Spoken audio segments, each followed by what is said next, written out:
Hello everyone! I am here. I am back. My name is Savannah. I run the blog called Unbreakable and I have Instagram, Unbreakable Joy, where I put some things more personal, but let's get right into it. As you can see, I have a lovely stack of books with me. However, this is not all the books I read this year. You know, I read Big Magic, got some of my thoughts there, so I thought I would share all the books I read in 2020 and just give a quick review. I'm not like some booktubers who have like 20 books that they read. I've read 12. I'm just looking at my computer over here. And some of them were digital and some of them I've already gifted to my friends to tell them that they needed to read it. So I'm gonna go over which ones I gifted and why, and then also just what my quick thoughts were on each one. I started this year out reading The Warded Man, which I read on my Kindle, and I really enjoyed it. This was something that a friend of mine recommended to me. It's fantasy. It fits the fantasy genre. What I really appreciated about it, because I also read Desert Spear, like 4 books down the line, which is the second book in the I don't even know how many there are now. It was supposed to be a trilogy, I think, but I'm on the 3rd book now, and apparently there's a 4th book. I kind of slowed down. I really enjoyed the world building, just this like contrast between the Krazians and the Algerians. It kind of reminded me of Middle East and like Europe, and kind of vying for different lands and also religion, and it's very reminiscent of things that I've seen in this world, but I think the author actually does a good job, and in some of his questions that he's answered, he does a good job of saying that he's mixed different things in there, so it's not a one-for-one correlation. It's not one is bad, one is good, and especially now, like, it starts with the Algerian warded man perspective, and then Desert Spear is literally the opposite guy, and so you kind of see that, like, I'm in the 3rd book, and by this point you can see that it's not one of them is right, and actually they might both be part of the change that the world needs. That's all I will say. But it's super cool. There's religion, there's politics, there's strong female characters. I will say one of the main female characters does kind of get on my nerves, and apparently I'm not alone in that. But I do like her, and she's super cool. So yeah, and then the other thing I would say about that is trigger warning.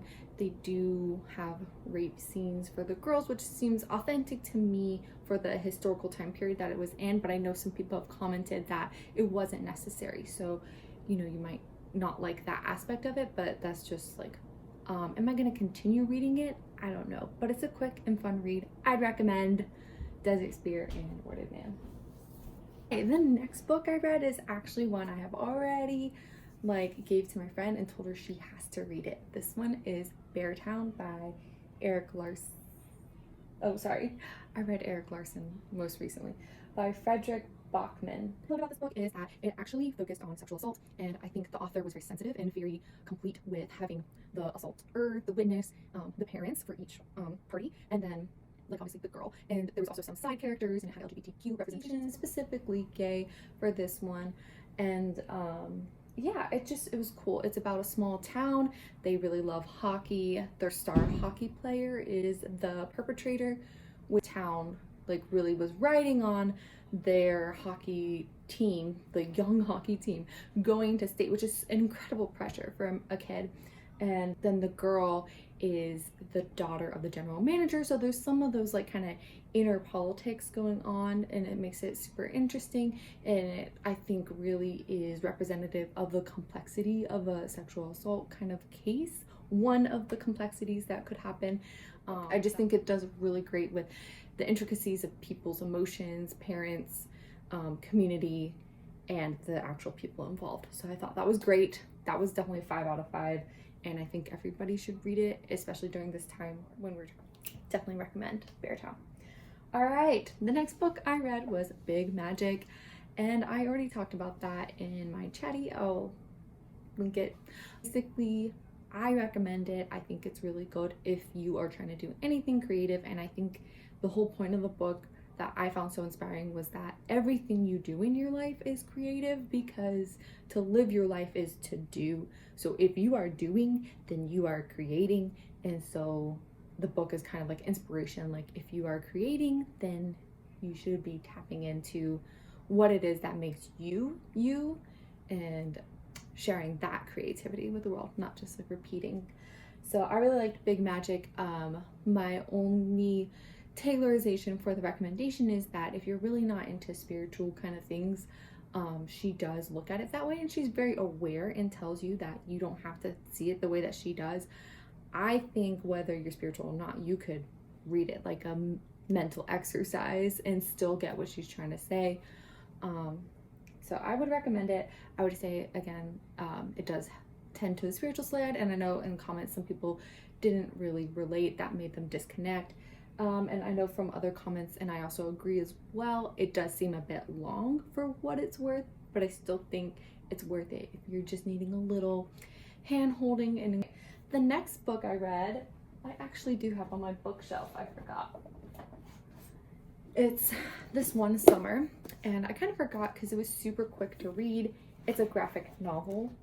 I definitely recommend this for people who don't want to read a big book or aren't ready to read a bunch of like long books yet. And I definitely recommend this for any middle schooler or high schooler. It does have some reference to like sexuality, but to me, it's very appropriate for the age. But if you're a parent and you're trying to get this book for your kid, just look over some of the reviews, what exactly is said and how it's said. There's a girl that they see who's like having sexual relations, and the girl herself is like trying to figure out, like, is that a bad thing? Is it a good thing? She kind of has her own stereotypes, and I read in some of the comments that they didn't like that she had those stereotypes, but I think that was very realistic for someone that age who doesn't know the complexities or nuances of intimate relationships and like right and wrong, who's supposed to do at what age. Like there's very black and white at that age still, so I think that was appropriate. There's divorce, there's friendship. I think it's a really good book about like kind of what it's like to be a middle school or high school student. I think they're going into 9th grade in this book.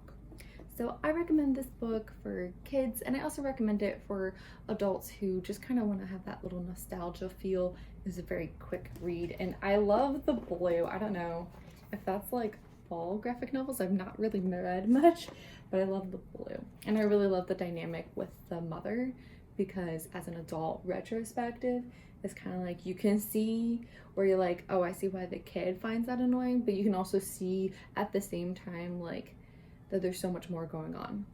So yeah, I recommend this book. It's good, it's quick, not my traditional read, but I think if you have it in your library, like, yeah, I would enjoy it. I enjoyed it. It was a good story. All right, next on the list. All right, so now we have my personal growth. So this was for work that I read, and I have this thing from one of the little girls at work, the daughter. She wrote that for me, so I kept it in this book to like remind me why I'm reading it. It's to like help the kids that I was working with. But I got this book from my godmother. She handed it down to me because I was asking her for work advice. I definitely recommend it if you're on any kind of team, and you're not, even if you are your own boss and you have anybody that you work with for what you're doing, I highly recommend this book. It's a great review of the core values you should have as a team player and as a leader.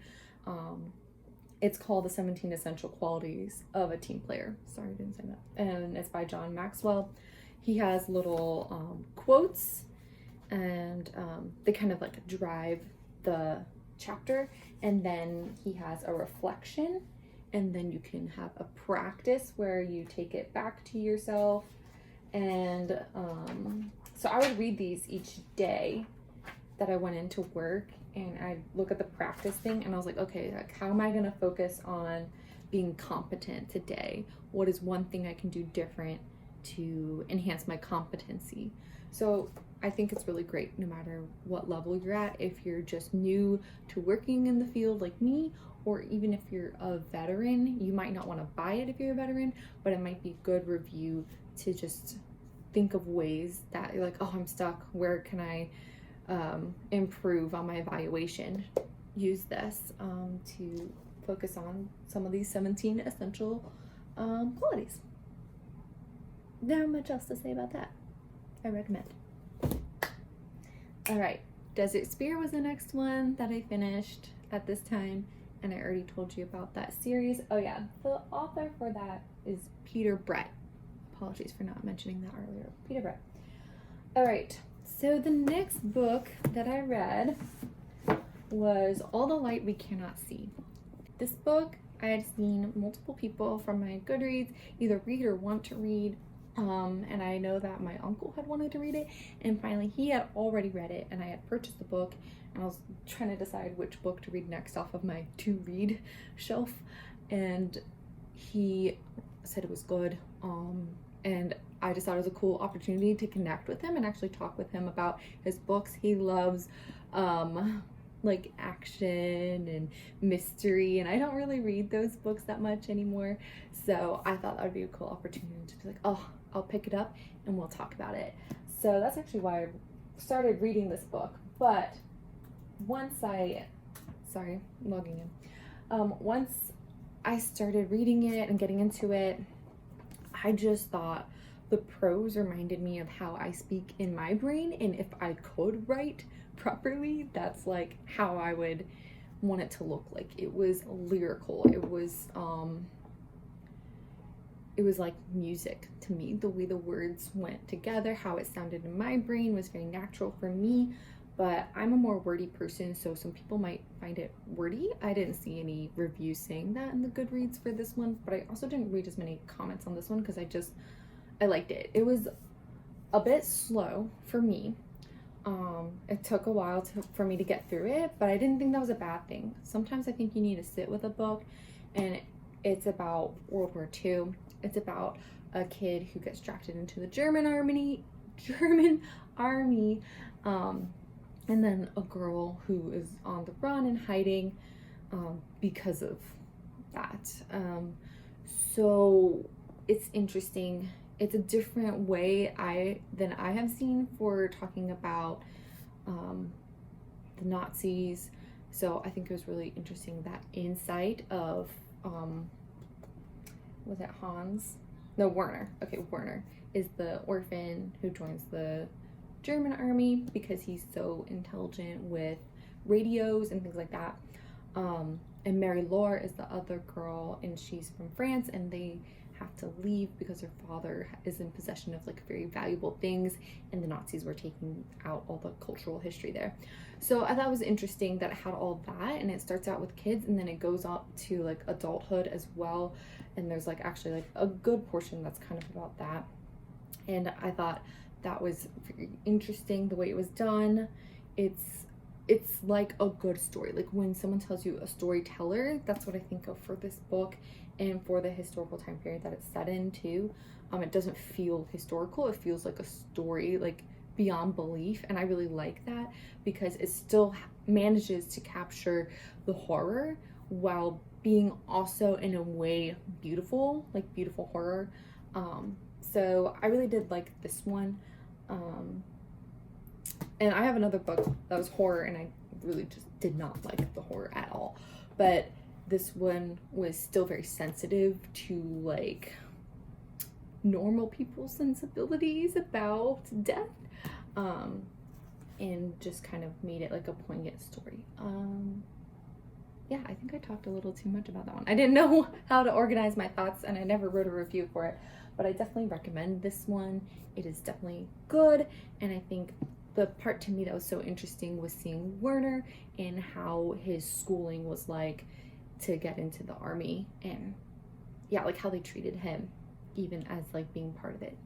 Yeah, so I recommend. All right, you didn't notice there's a shift in light because it just got too dang dark. Okay, I'm also re-recording my review for All the Light We Cannot See by Anthony Doerr. I think I really just poo-pooed all over it, so let me try again. I still stand by the remarks that I said, which I'll still include that part of it about the lyricism, but I also just wanted to add that I think the way the characters were written, the two main characters, Mary Lore and Werner, are very intriguing, and all the people who are around them, the friends they make, the family they make, and also just the foil between them, because Werner is in the academy for like Nazis. So I mean, it just shows this like toxic environment, and that there was still like a decent friendship that he had, but just the peer pressure. So I found that part very interesting, was like, how is he able to still be himself? Is he still himself? Has he become someone different? And I think they kind of show a little bit of that when he actually becomes a part of the army. And I find his psychology so interesting, because I think it's something we do today. It's like a bystander syndrome. It's like, someone else will take care of it. Someone else will take care of it. I'm just doing what I'm supposed to do. Like, it's not my fault. They told me to do that. So I think it's interesting. And I really like that his sister actually kind of has a dynamic in there too, and being like, you know, this is wrong. And it's almost like she's his voice of conscience, where he's silent. You kind of implied that he probably thinks that inside, but it's just so wrong to even say it where he is, that like what they're actually doing is wrong, that it just never actually comes out. So I think that is so entrancing about him. And then about Mary Lore, once she gets to St. Malo, I think what is so interesting is the way the community all kind of became a part of the resistance. And I think, I mean, it sounds very fantastical to me, but maybe that's kind of how it actually was. I really do enjoy this book though, because it is more fantastical, and it takes World War II and takes the ideas, the problems, like, how are you staying silent when something's wrong? How are you making noise when something's wrong? Kind of like the contrast between them two, and how like in ways that both of those answers are not so different from each other. It's like we all have the same problem, and then we don't know how to deal with it. We're doing the best that we can with what we can, and it shows that some people have obviously taken more responsibility than others. With Warner's story, with the professors, like some of them have really taken it on, whereas like there's varying degrees of the apathy. So I find that very interesting about this, and just the intellectualism as well, like how they both really love to learn. I personally related to, so I really like that. And Mary Lore's relationship with her father, again, I really related to and loved their relationship. So those are reasons why I would recommend this. It's the personal aspect of the two main characters, but also the author somehow weaves them together in this like music of symphony. And to me, it was kind of slow at parts. It doesn't really seem to have like a climactic plot. There definitely is a part where it's the denouement, like, you know, it's going down from there, but didn't really feel like it was going up, like you are starting in a war, so that's kind of climactic already.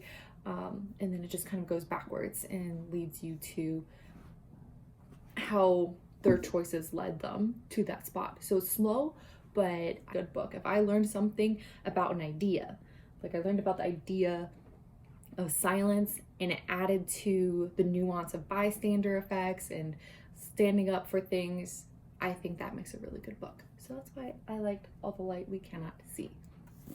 All right, now I feel good about that review. Let's move it along. Evicted.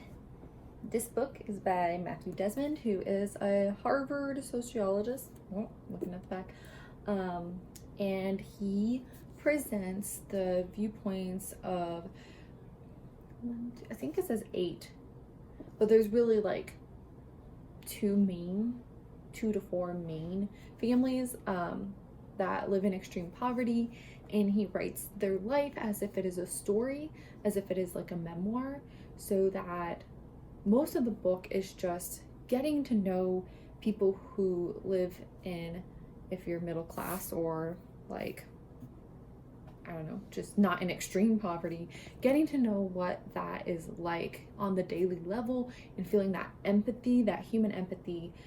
That's what most of this book is about. But then at the end, and even sporadically throughout, he throws in little bits of information about how the system is actually working kind of against people who are in extreme poverty, mainly through getting evicted and how that affects their chances for shelter and also some job opportunities. It takes away that consistency, that home that you have. So Evicted, I would definitely recommend, just to put yourself in somebody else's shoes that you've never been in. There's a lot of stereotypes, and there's a lot of just narratives we have in America about what it means to have earned your place.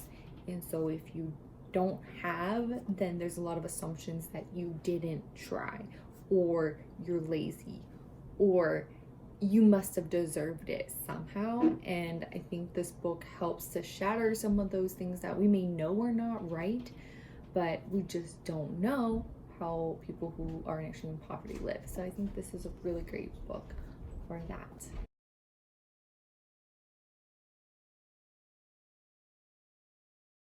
Evicted. 10 out of 10 recommend. Habits. I listened to it on Audible because I had a free Audible thing. I really enjoyed it. I had never heard any psychology about habits, so I found it very informative.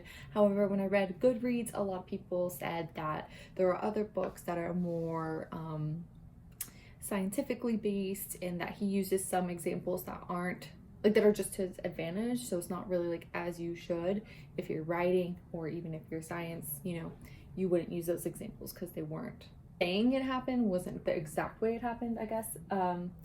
But I think it is still, again, like Big Magic, really good just to inspire you to get off your feet and just to know some of the basics of the psychology for how we make habits. From that book, one of my favorite quotes that I didn't know before that I really like and makes me feel more positive with my self-love journey is just the idea that each action we do is a vote for what kind of person we want to be. So when you do something bad, you have one vote for the bad thing. But when you think about in terms of all your other actions, were they all bad actions? I mean, they might have been neutral, but like, you don't need a good one to like balance it out, because I don't know, that's how I used to think, like, you gotta balance it out, and that's super terrible, and that one weighs a whole lot more is bad. It's like, well, we're human, we're living in this world, we're making mistakes, and you, just like Atomic Habits says, you have to start small, and just realizing the weight of it is just one, then you can think of ways to make that, you know, less of an occurrence. You can diminuize, you can strengthen other habits, and he goes into like some ideas for that. And again, I don't think that is world shattering either, but I think they're really great reminders. So I'd recommend Atomic Habits. And I know if you go on Goodreads, there's definitely people who have recommended, I think, Outliers by Malcolm Gladwell as a better resource as far as psychologically speaking, if you're really into that. So then I guess I would kind of recommend that, but I don't know that one. So I recommend Atomic Habits. I don't think you should go and like buy the hardcover of it, but I think it presents some really interesting topics, and if you just want to read up about them too, I think that would also be just as fine as reading it. Next, oh my gosh, I got this book for my birthday, I think. This one's from like my sister, and it's Warbreaker by Brandon Sanderson. I love that it is a one-off novel and it doesn't have to be 5 gajillion series. Sanderson, and The Devil in the White City by Eric Larson. Hello, mister. Nope. Now that my cat is effectively jailed, it's okay. Let's talk about it. So it follows Vasher. He's this insurrectionist kind of person. You don't know much about him for almost all of the book. But his identity and kind of history and connection, the story is super interesting and really well worked in. So like kind of everything matters in this book, which I really like.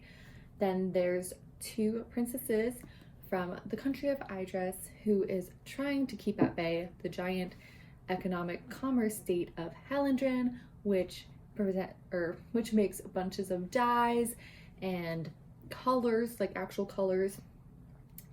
And colors are something that you can only see if you have a certain amount of breath, and breath is something that can be given away. It's kind of like your essence, your spirit kind of thing, so you can still live without it, but things are drab, and they literally call them drabs if you don't have any breath. So in Hallandran, they really economize this. It reminds me of like a market economy, basically. So they capitalize and make money off of these colors, whereas in contrast, Idris is just a completely different nation, different way of dealing with it. They don't want to have any colors. They're very austere. They're very like theocratic almost. And they both are actually theocratic, but they deal with it in very different ways. So the Idrians, I'm not sure, I've never said the word aloud, could not be how you pronounce it, but the Idrians have three princesses, and the third one is actually one of the main characters, Ciri, and she ends up getting intertwined with the kingdom of Hallandran at the very beginning. She takes her sister's place, the firstborn, Viviana, who is a stark contrast from each other. They're foils of each other, basically. Viviana is very austere, just like her religion has taught her, but this makes her someone who breaks rather than bends in a certain sense of the word. And she has a very tough journey throughout the book. She's kind of annoying because she's very prejudiced, but I think it is a necessary evil in this world because it helps kind of state that difference with the religions, right, and the politics. So I think that makes it more true to the story and also very good as far as seeing that redemptive journey for her. On the other hand, anyway, we have Ciri. She is free-willed. She's never had a place in Idris, and then she gets sent to Hallandran, and she actually has a place, and so she also has her own journey, a different journey. So they both kind of are maturing from their like polar opposites into being more nuanced people themselves, which I always love a good kind of coming of age story. They are a bit older, I guess, but I mean, you never stop growing, so we shouldn't say coming of age is just for the teens and whatever. So I really like those two dynamics of them. And then lastly, we have Lightsong, who lives in Hallandran. He's one of the returned gods. You really just have to read the book to understand all the lore and how things work because it's kind of complicated, but what I love about it is that everything is explained, everything is connected. Let me just say a quick thing about Lightsong. So he's a returned god. He actually questions his abilities and his purpose, which people in Hallandran don't do. They kind of revere these returned gods, but he's like, we are just sitting in luxury and I don't ever save anybody. Technically I could, but he's like, well, why would I give away these breaths when I can use them? And remember, breaths is a kind of spiritual currency where they can do kind of a magic. That's the magic in this book. So he's a very interesting person, and he kind of is a detective, and he's kind of with you. You are kind of the Lightsong in the story. He's the one leading you through to understand what this world is and like how it works. And then the other person that's kind of like leading you into the world and what it is actually the annoying prejudices of Viviana, because she's kind of experiencing the world for the first time in a way when she goes into Hallandran, and this just helps us understand what the heck is even happening. How does their commerce work? How does their breath thing work? How is their religion different? Because obviously for Idris it's just straightforward. They're like the austere kind. They don't do colors, they don't do big celebrations. It kind of reminds me of Jehovah's Witness. Sorry if that's like weird for some people, but I mean, it's the same idea. Jehovah's Witness don't do celebrations.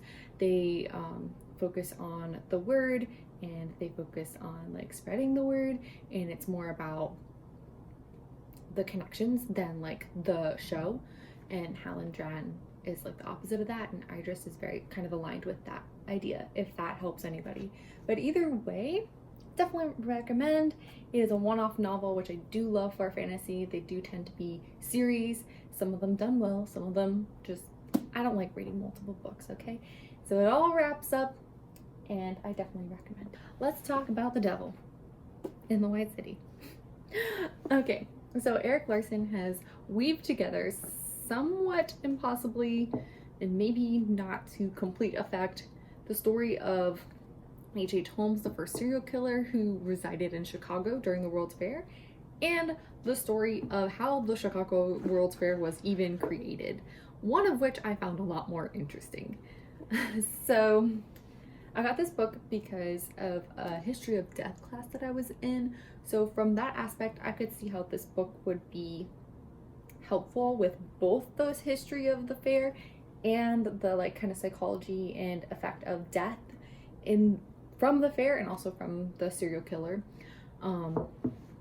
However, as a personal read, I found that the narrative way of capturing Holmes's attitude and like death scenes was a bit much for me.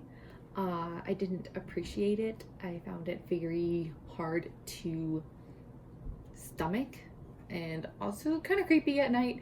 So, you know, if you're going for like the nightmare type that's also about real life, that's it. If you like true crime and some of them to actually tell you more of the gore, that's it. But either way, I think whichever side you're coming from, you might be a little bit disappointed by the other side. So if you're really true crime, you might be disappointed at how much history there is about the World's Fair. If you like the history of it, then you might be a little turned off by the narrative portion of like Holmes' story. Now, do I think it's a problem that there's the narrative? Heck no. I mean, it's very interesting, it draws you in, it makes it entertaining in a way, but I would just say my personal preference is I really like the investigative portion at the end. That's what I was really hoping for throughout the whole thing. And I surprisingly learned a lot about how the World's Fair was made in just months, basically.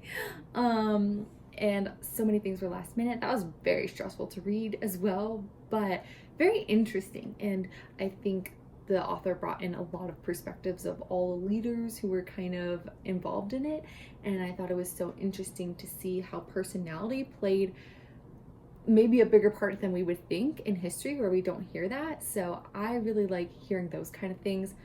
That makes me excited. So I really enjoyed the book for that. But yeah, it was a half and half for me. I'd still say the author did a really great job. However, I would say maybe it didn't really go together as well as was planned. And I had also seen those kind of comments on Goodreads as well. So I'm not the only one who thinks that the two halves of the story maybe don't really congeal. I would still give this like a 4 out of 5 though, because the history is great. The amount of resources the author dug into is astounding. And the way he actually was able to create H.H. Holmes and his thought process in making that narrative, I think is very valuable. So I still think those are all valuable. I think it's weird how they're put together. That's my review of this book. And that's it. Those are all the books I read in 2020.